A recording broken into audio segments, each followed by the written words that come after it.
First of all, my name is Aminata Mbaye, and I'm the founder and CEO of PYNK Wellness. Last year, I lived in Senegal for 6 months, and I thought I was going to discover some riveting issue. And the biggest problem I had was having access to quality feminine wellness products. And that seems so regular, but women in Africa and women in Senegal specifically are really struggling with getting quality pads, getting quality tampons, getting quality vitamins and things like that. And I was struggling with that while I was living there as well. It just wasn't sitting right with me. Because why should we be able to walk to CVS and we have thousands of pad options, and then back home there's two, and they're not even that great, filled with chemicals, dyes, chlorine, and it's just not good for women in general. So upon coming back, I did a plethora of research. Feels like my head is going to explode at this point, and that's how PYNK Wellness came to be. So I want to thank all of you ladies, because when you travel all the way down here to Brooklyn to support PYNK Wellness, you're not just supporting us, but you're supporting women in Senegal who deserve quality products. So cheers to you ladies, and cheers to PYNK Wellness. Cheers!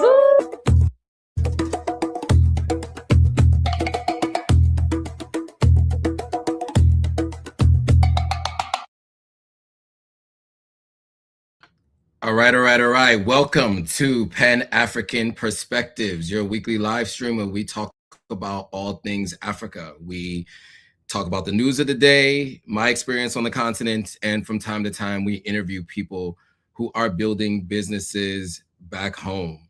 Today, we have a special guest, Aminata Mbaye, who's going to tell us the story of her decision to start this company, PYNK Wellness, and why she started it, what the impetus for it was, and what the experience has been like so far. She's going to talk about the pre-launch and the launch and so much more.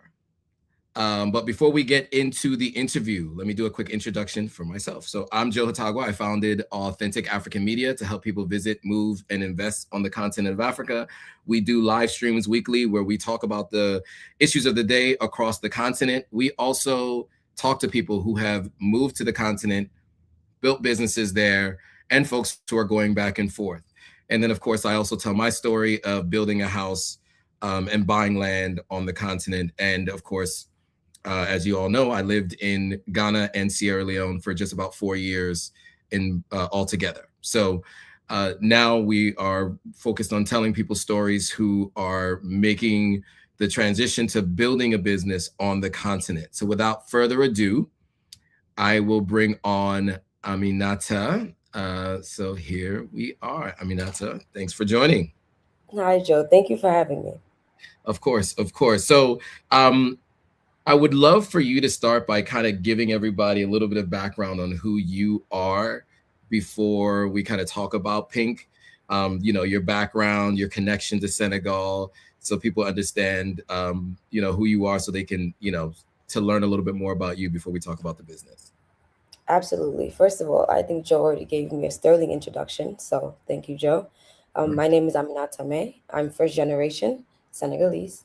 My parents migrated to New York City basically right before I was born, and I grew up in New York for the most part. But my parents did a very good job of making sure that my cultural presence was still there in our household. I speak Wolof. It's not amazing. I do have an American accent, but people can understand me for the most part. And we watched Senegalese shows and ate Senegalese cuisine 100% of the time growing up in my house. So I was very much still connected to my culture. So that's a little bit about me. I grew up in Harlem, New York, which also has a very big Senegalese community. So that also helped. Joe already knows. He was just talking about Little Senegal, which is 116th Street. And I've always felt very connected to my cultural identity, at least up until I got into adulthood, and then I was more concerned about my career. But we'll get into that later.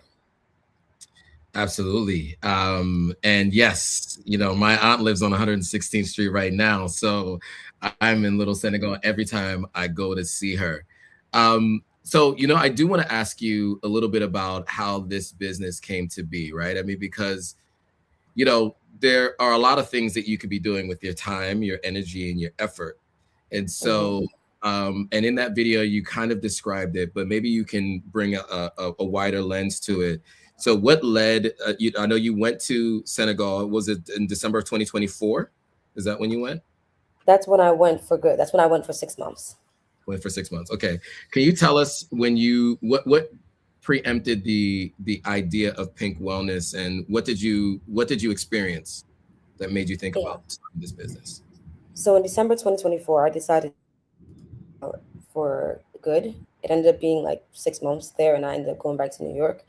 But I went to Senegal, and I was able to see Senegal from a different lens. Usually, I would go to Senegal for a vacation, right? So I'd go there and I'd have my fun and I'd go home. But this time, I got to really experience living in Senegal every single day and seeing people also go through their everyday lives. And one of the things I noticed firsthand, because I also experienced this, and also other women that were around me, my friends, my family, was that there just wasn't enough access to quality products. There are quality products. I don't want to sit here and say there's nothing. There are quality products, but they're either extremely expensive or out of budget for the average person. And when I say quality, I mean like maybe it's organic cotton and still has perfume, or maybe it's very ultra thin and breathable, but still has chlorine. But it just wasn't at the highest standard, and that's just specifically for pads, which is our first product. But in general, if I needed something wellness based, a lot of people in Senegal are still using herbal wellness, which is absolutely amazing, right? But sometimes you want the more modern version, right? And that's what I noticed. I saw women hiding their irritation with how much they really didn't have access to these products, and hiding their issues that they were having within their intimate health because they felt ashamed, and society already made them feel like it's shameful to have to go through these certain things, right? So this kind of opened my eyes, because I think America maybe 10 years ago like at least started going through this revolution of getting cleaner feminine products out there. But I really noticed that Senegal hadn't caught up. So that's kind of how PYNK came to be. Now, you mentioned you moved for 6 months. I did the same thing. I moved. It lasted 4 years. What was the reason that you wanted to move back to Senegal, or move to Senegal, I should say, full time? Yeah, what brought you to that decision, and what were you doing in your career before you moved, or you planned to move?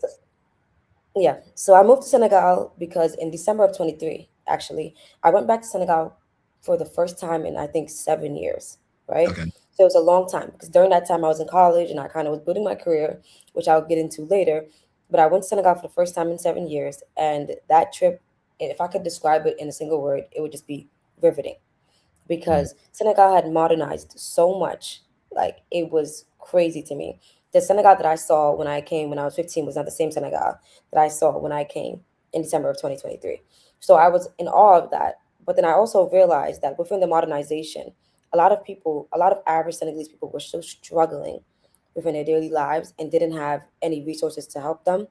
And I went through experiences that made me realize that it just made me want to get back into my African roots. And not saying I'm not, but made me want to get back to Africa and start thinking with Africa at the front of my mind. Ever since I was 5 years old, I would always tell my family, when I grow up, I'm going to build a hospital in Senegal, because I Mm. would see my family members get sick and then they'd say, I don't want to go to the hospital. They'd only make it worse. So to me, the only viable solution in my 5-year-old brain is, okay, so I have to bring a good hospital, right? And somewhere along the way, I lost that dream, right? And I just kind of wanted to get back to that. Like I was too stuck in the American dream, and that trip really made me kind of come back to reality and realize that my people really needed help, and not because I'm a savior, and not because they're weak or anything, or not because they need pity, but because the reality is the government and the organization within Senegal is not the same as the government in America. There's no EBT, Joe, as you know. There's no New York's housing authority. Like if you struggle, you struggle, and you struggle on your own. So that entire reality kind of inspired me to come back home and see what I can do to help. Before moving to Senegal, though, I was the chief of staff of the America's technology sector for a wealth management firm called UBS, and that's like a global, one of the biggest global wealth management firms. And at that time, I was working hybrid, so I kind of had to figure out how I was going to make that move work with my job, and yeah, that all led to me going to Senegal for 6 months. Got it. And what you're talking about in social safety nets, I think, are really important, because I think, obviously Europe, Canada, United States have different versions of it. And many of us take it for granted, right? When you lose a job, you have unemployment. If you don't have enough of an income to buy food. You have EBT or food stamps for those who aren't familiar with that. And those social safety nets help people. They're supposed to bridge the gap between financial circumstances. Sometimes people stay on them for much longer, entire lifetimes, etc. But at least they're available to you here in the States. And just like what you said, in where the countries that we come from, there are no social safety nets. So to that point, if you lose a job, that's it. And I think it's important that people think about that and realize that, because that's really important. Now, so you went for 6 months. What brought you back after 6 months? Within those 6 months, that's kind of when I got the inspiration to build a business in Senegal. Yeah. Because I actually, during that time, started being more active on social media. Before that, I wasn't really active on TikTok specifically, or social media in general. I wasn't posting. I was more of a viewer, right? And within that 6 months, I started posting my experience of being an American-raised Senegalese girl randomly moving to Senegal. And then that situation kind of went viral. And then I started crowdfunding and raising money for these orphaned, in a way, boys in Senegal called Talibis. And through social media, and within that time, I raised $10,000 in about like 2 months. And that kind of showed me that I had much more of an impact that I thought I had, right? And it kind of inspired me. And I said, if I wanted to really make an impact, I needed to create a business and find a way to make money that, and in a way that I could actually donate back to the community, in a way that I'm in the driver's seat and can say, hey, I want to create more jobs for this marginalized group. Hey, I want to be able to build a foundation and donate this percentage of our profits to this marginalized group. I want to be able to do these things. And that made me realize that I really should build a business, because I wanted to be an entrepreneur anyway. That was before anything, and build a business back home instead of my original thought, which was in America. So yeah. Yeah, and I think it's important for people to hear that you employ one person, you feed 5 people. Like on the continent of Africa, that's how it works, right? So it's really important for us to create the jobs that people are waiting for the governments to build, right? Exactly. I'm not gonna ask you any specific questions. I will say that the president of Senegal just recently became the chairman of ECOWAS.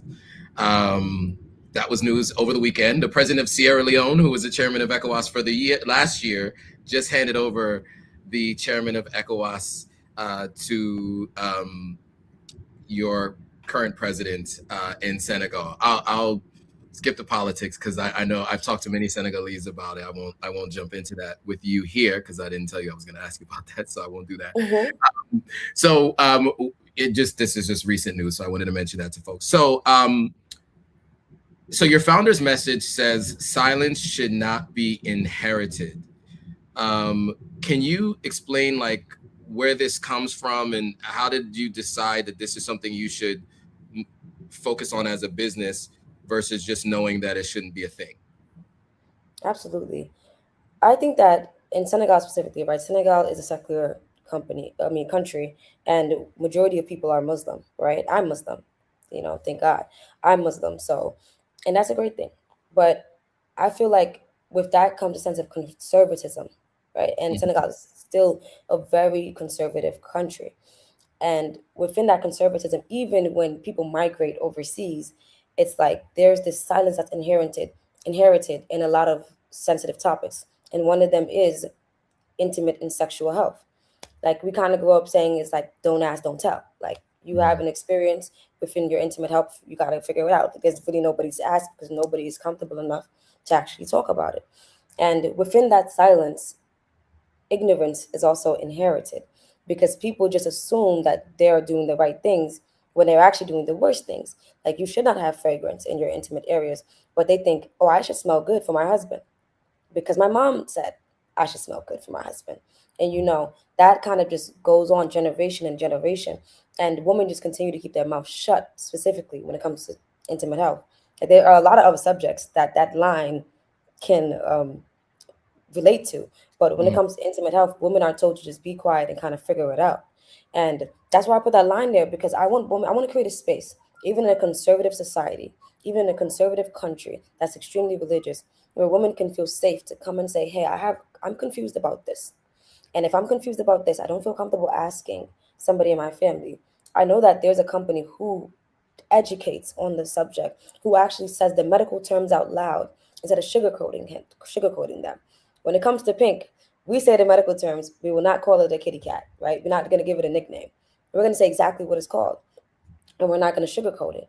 And I want to create a space where even if you're in your household, that silence is still inherited. You can come to Pink and ask us, because we'll let you know what it actually is, and you don't have to, go on in ignorance. I think it's really important, and you made a good point that I think a lot of times religion can sometimes be culture, and then culture can be conservative. And I what I will say is that is not unique to Senegal. Exactly. It's not even unique to Islam, right? Because there are many Exactly. conservative Christians as well and operate in the same way. Hmm. And it is true. I think that I think that this topic is taboo many times, Very much. especially West Africa. I can't speak about all of the continent, but Yeah. from my conversations with folks, this is something that I think is absolutely needed. So you're absolutely filling a space, and I'm interested to see as you grow the impact that you make. Now, I did want to ask you about the pre-launch, right? So, you and I got in contact maybe a few weeks ago. I reached out to you, and you were mentioning that the pre-launch was coming. I want you to take me to the date of the pre-launch, what you did to kind of get the word out there, and then we'll talk about the formal launch in a moment. But I'd love to hear about this pre-launch and how it went. Absolutely. I think our pre-launch was what, last week Thursday. I'm not sure exactly what date that was. Was that the ninth? Yeah, I believe it was the ninth. Days ago And was so that'd be yeah, Sun. Okay.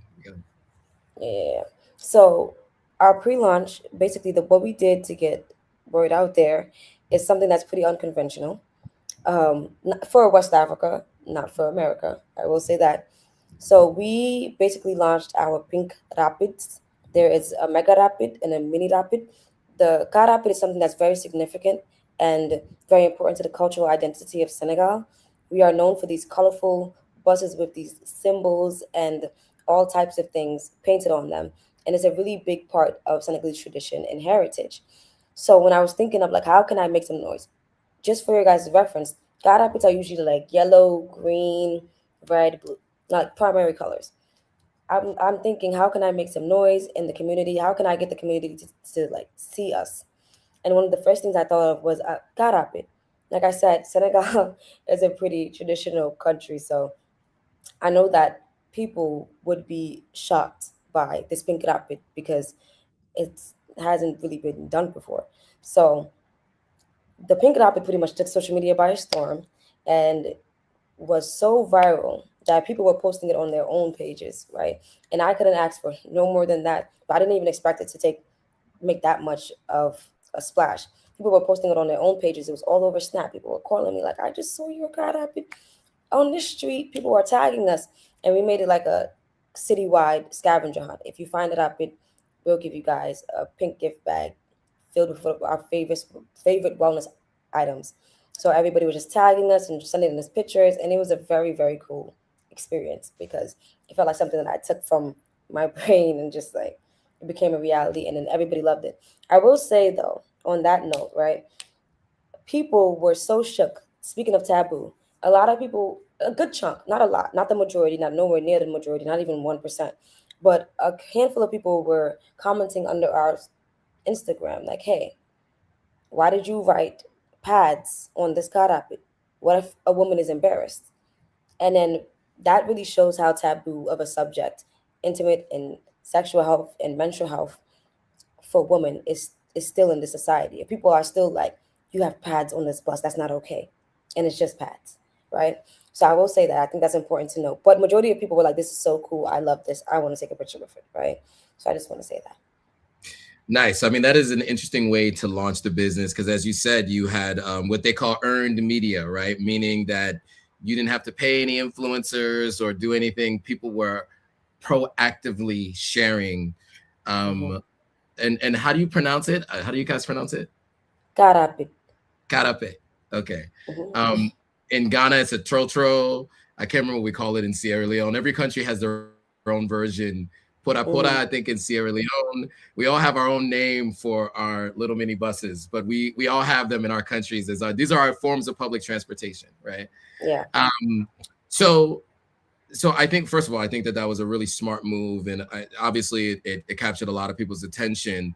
Now you're building your momentum towards the actual launch. So can we talk about when the launch is? I think you told me July 25th, so that's in about 5 days. And you are obviously in Senegal right now. I guess we should mention that. But talk to us about the launch. What is the plan for the launch itself? So we basically started this new social series, and we launched it in New York actually on June 12th, and it's called Club PYNK. And Club PYNK is basically a space where women can come and feel seen, welcomed, and try new things when it comes to wellness. And in New York, we did a Pilates class, and in Senegal, we're doing the same, but it's much larger, obviously, because it's our launch event. So what we're doing is we're welcoming the community of women to come and take a Pilates class, get their henna done, get flowers, and they get to sit down and have a conversation with basically a midwife, which in Senegal is pretty much like an OBGYN assistant. And they also get to meet the current Miss World Senegal for 2026, Fatima Diop, and she's going to talk about women's mental health in Africa. And we're basically making a space where women can come and feel seen and feel heard and can learn more about PYNK, but also discover more about themselves, right? And that's why we try to plug in all those experiences. So if anyone watching happens to be in the car, come through. You can find it on our Instagram, but also it's at the Bless Senghor Cultural Center. Awesome. And so obviously feminine care is is obviously a sensitive topic, sometimes taboo, something that I know very little about. So how do you anticipate you'll be able to bring people in to be able to feel confident and comfortable to come talk to you about it? Because as you said, it's a very conservative country when it comes to these kinds of things. I mean, do you think like the van will help people feel like, okay, there's somewhere I can go? Like what is your plan to kind of communicate that this is a safe space that you can come talk about these questions that you might have? Absolutely. So this might be a good time to mention that we actually have an in-house midwife. She's an amazing woman. She's been a midwife for 19 years. And as I explained, midwives in Senegal are basically the equivalent of being a nurse to an OBGYN. So she does all types of work when it comes to feminine care and feminine health in general. And there's absolutely no way I would be more knowledgeable than her when it comes to this area. I have studied it a lot, but she knows way more than me. And that's something that I knew when I was starting PYNK, that I'd have to train people who do this for life, right? That's very important. So we brought her in so that when we create our products, for one, so she can check us, right? She can say, actually, I don't like this ingredient, right? That's very important. Two, so when we have these events, women can feel comfortable talking to a professional, because that's very important. I am not a professional doctor. I'm not a nurse. I'm not a midwife. I am not certified in this field. And that's exactly why we brought her in, because I don't want women to feel like they have to talk to me, the owner of PYNK. I want people to feel like they can talk to a professional who does this every day in their everyday life. Sure, you can ask me a question if you're comfortable, but I think people are generally more comfortable speaking to professionals, right?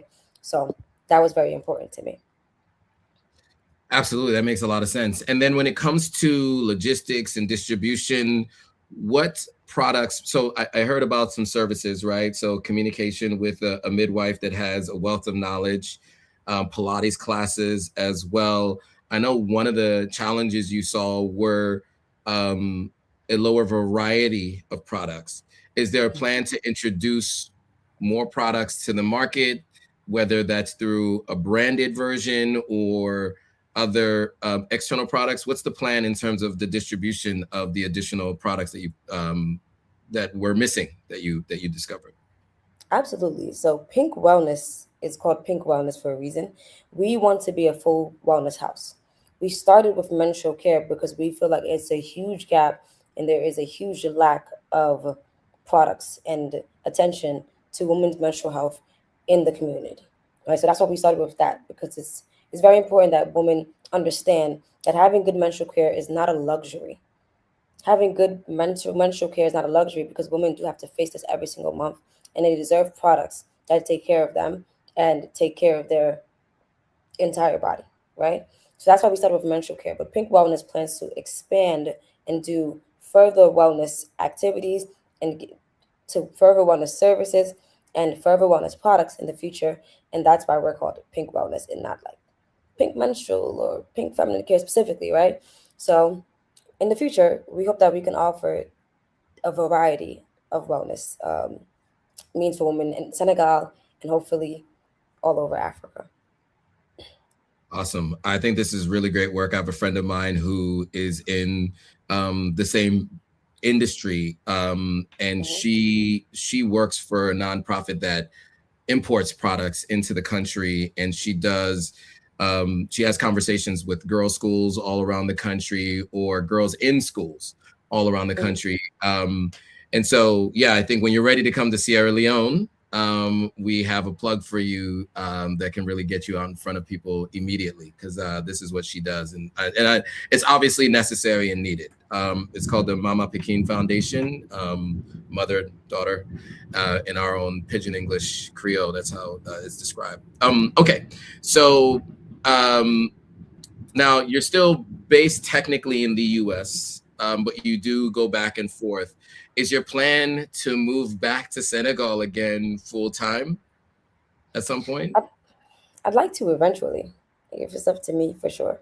I'd like to eventually. I don't plan on living in America for a long time. I personally do want to live in Senegal when I can. Ditto. Sierra Leone or Ghana for me probably, but yes, I still haven't been Yeah. to Senegal as of yet. Everybody who I know has been loves it, so it's on my list. I have to get to Senegal at some point in time in the near future. Yeah. Um, So, what advice would you give to women in the diaspora who want to build something back home but don't know where to start? I think the advice I would give is if you're going on vacation back home, I would just look a little deeper. Then I get to see my family and I get to eat, the best and freshest food, and I get to be by like I get to be in nature or whatever. It is a true experience in your country because Africa is huge. Every country is different, right? Sure. I want you to go on that trip and just look at if you lived there full time, what would be a huge disturbance to you? Like what would be something that's like really riveting to you? Like you'd say, hey, this is groundbreaking. Like if I had something to fix this problem of mine, it would really make a change in my life. If I could have this one thing, I would move here full time. But because this one thing is bothering me so much, I cannot live here. I would really urge you to think about that because usually there's a gap that you can fill just from that one question. 100%. Any challenges starting? I know this is Challenges. so,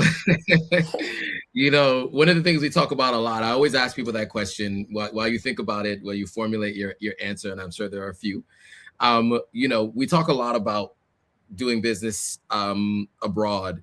And I listened this weekend to a podcast where somebody who was interviewed, and they asked him about the difference between doing business in the United States and doing business in Africa. And he's like, Africa is not behind. We just have a separate set of problems.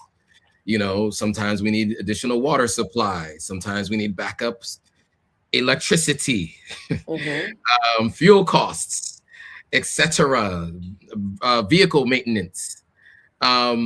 So for you, right, you launched with a physical vehicle. I'm interested to even understand how you acquired this vehicle, wrapped it, and all of that with branding and all of that. I'm interested in how all happened. But what are some of the challenges you ran into, right? Just doing this pre-launch and building as you've been there in country. Yeah, just to clarify, honestly, that's not it's Pink is renting that vehicle technically, right? We don't own that vehicle, right? So I think just connecting with the everyday person because you'd be surprised who would let you paint their bus pink. Like that's the easiest way for me to say it, right? So it's not our vehicle, but we were able to connect with somebody with Sure. two grown men who were like, yeah, paint my bus pink, right? So the opportunity is there, right? For all the other people who have the same bus in their country. You never know, right? But when it comes to Africa, I think the biggest challenge, obviously, is lack of infrastructure. Right? There's a Mhm. level of infrastructure that just doesn't exist in for specifically Senegal. I can't speak to every country. There's a lot of African countries, right? But for Mhm. specifically Senegal, Senegal is one of like one country that's modernizing and on the up and up for sure. They're doing a great job, but there's still this lack of infrastructure that will affect you when you're building your business. It's not as easy as it would be in America, where you can log into Legal Zoom and you get an LLC. Here is documentation and it's paper, and you got to be in person, or you got to have that like that procuration, which we say is kind of like a power of attorney in English, right? You have to have somebody that's willing to represent you in your business, because these things are still done in agencies. These things are still done in offices. There's still people who work at a desk typing that up, right? It's not as easy as you go in and there's a computer system that does these things for you. So there's definitely an infrastructure thing, and that's just in terms of paperwork. But there's an infrastructure thing when it comes to money. There's an infrastructure things when it comes to delivery. There's an infrastructure thing when it comes to the government. Like there's all types of infrastructure issues, right? So that's just something that you'll have to get used to when you're building your business, at least in Senegal. And I'm sure people can relate otherwise, but I don't like to generalize. So at least in Senegal, obviously there's this big stereotype that there's like a lack of trust Mhm. when it comes to building your business in Africa. And I say stereotype because for me, I think it's unfair to generalize that far and say millions of people are untrustworthy, right? It's just like a difference in culture, I believe, because I think it's a bit unfair to think that somebody's going to manage something for you and you're just going to be super hands off and then imagine it to be perfect, right? A lot of the times, if you care about something, you have to chase that. You are Mhm. responsible for whatever you create, whether it's a business or what buying land or building a house, whatever it is, you are responsible for that. So you have to trust yourself as much as you trust whoever you leave in charge of that, basically. And then lastly, I would just say kind of like that still level of traditionalism that exists in some of our countries. That's a challenge, right? And Senegal, like I said, Senegal is refreshingly modern. I like to say that. Like we're still very a very modern country, and you're still seeing women in positions of power, like the government. Women are building businesses. Women are doing their thing, but you're not seeing women taxi drivers still, right? Unlike in America, where there are Uber drivers that are women, right? So we're not that far into modernization, but there are still these roles. So if you're a woman specifically and you're building in a traditional country, then that might be a challenge for you too. So I think those were a few issues. Understood. Yeah, and some good advice there as well. Anything I missed? Anything I didn't ask you that you'd want people to know about Pink and maybe even what it's been like for you in this journey so far? Yeah, I just definitely want to mention, because I know that you have an audience that's super, super large. Congratulations. But also it's a diaspora audience. Like it's people all over the diaspora, people in Africa, people in America, and people all over the place, right? So I kind of want to mention, just follow Pink in our journey, because there might be ways that you can contribute to our mission of making menstrual care more accessible for people in Africa. In September, we plan on launching something called the Pink Pantry, where people who are in the diaspora, who have better means and more means than people who are currently living in Africa, the average person, can purchase menstrual items to donate to people who are actually in need. And we'll facilitate that process. So if you're interested in something like that and want to give back to your community without actually, being on the ground or going to do it yourself, definitely follow us, because that will be coming very soon. And remind us again where they can follow you on what platforms and what is the tag, the label. Absolutely. Absolutely. So it's at Pink, that's PYNK, because Pink stands for Protect Your Natural Kingdom, dot SN. So that's at Pink dot SN with a Y. Got it. Pink.sn, and SN is for Senegal for those who aren't aware. It's like Yep. the .com, right? But it's .sn. Got it. And then you, if people want to follow your personal journey, do you want to plug your own personal IG? Absolutely. So that's at Ami, AMI. This time it's with an I. I might change it to a Y at this point. at AMI Meets World, like that old TV show Girl Meets World, but instead it's I'm Meeting the World. That's where you can find me. There it is. Well, I appreciate you, Aminata, for doing this. I'm glad we got a chance to tell your story. For those of you who are watching and haven't already, make sure you follow Aminata's journey at PYNK.SN. And also you can follow her at her social pages as well.